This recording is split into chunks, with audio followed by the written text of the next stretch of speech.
आज से 75 साल पहले 30 जनवरी 1948 को महात्मा गांधी की हत्या कर नाथूराम गोडसे ने पूरी दुनिया को सकते में डाल दिया। पुलिस ने नाथूराम गोडसे और उसके साथियों को गिरफ्तार कर लिया और बाद में कोर्ट ने गोडसे और नारायण आप्टे को फांसी की सजा सुना दी, जबकि विष्णु करकरे, मदन लाल पहवा, शंकर कृष्टिया, गोपाल गोडसे और दत्तात्रेय परचुरे को आजीवन कैद की सजा सुनाई।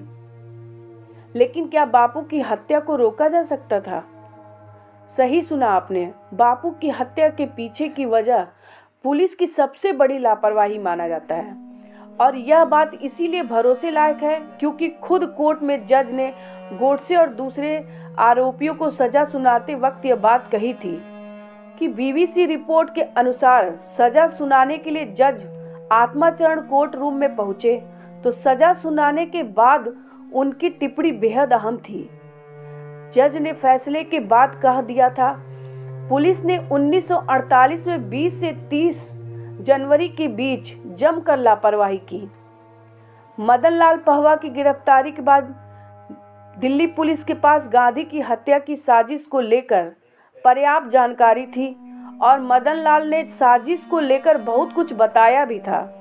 इसके बावजूद गांधी जी की हत्या हुई। असल में गांधी जी की हत्या कोई अचानक नहीं हुई थी।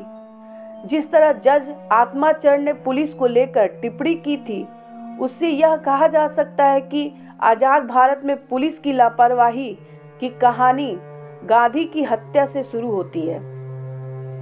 कई लोग तो यह भी मानते हैं कि गांधी की हत्या होने दी गई। ऐसा दावा है कि साजिशकर्ताओं को प्लानिंग गांधी की हत्या 30 जनवरी को नहीं बल्कि 20 जनवरी को करनी थी। गवाही और जांच में जो पता चला उसके अनुसार 19 जनवरी को कुल 7 में से 3 षड्यंत्रकारी नाथूराम विनायक गोडसे, विष्णु करकरे और नारायण आप्टे बिरला हाउस गए और प्रार्थना सभा की जगह की मुआयना की। असल में 20 जनवरी को नाथूराम गोडसे की तबीयत खराब हो गई, लेकिन 4 लोग बिरला भवन गए और वहां की गतिविधि को समझा।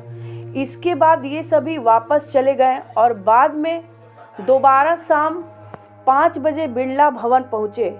बिरला भवन की दीवार के पीछे मदन लाल पहवा ने प्रार्थना सभा में बम फेंका। मदन लाल को मौके पे ही गिरफ्तार कर लिया गया।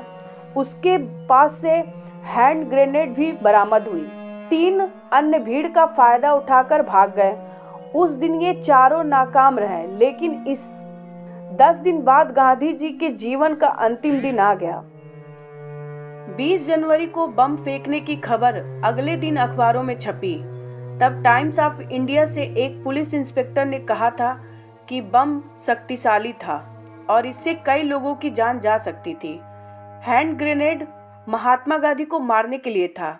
इसके बाद बॉम्बे क्रॉनिकल रिपोर्ट में छपी कि मदन लाल पहवा ने बम फेंकने का गुनाह कबूल कर लिया है और कहा कि वो महात्मा गांधी के शांति अभियान से खफा है, इसलिए हमला किया। इतनी सारी जानकारी होने के बावजूद पुलिस ने बापू की सुरक्षा चाक चौबंद नहीं की। नतीजा यह हुआ कि बापू गोडसे की गोली का शिकार हो गए। देखते रहिए इंडिया अड्डा।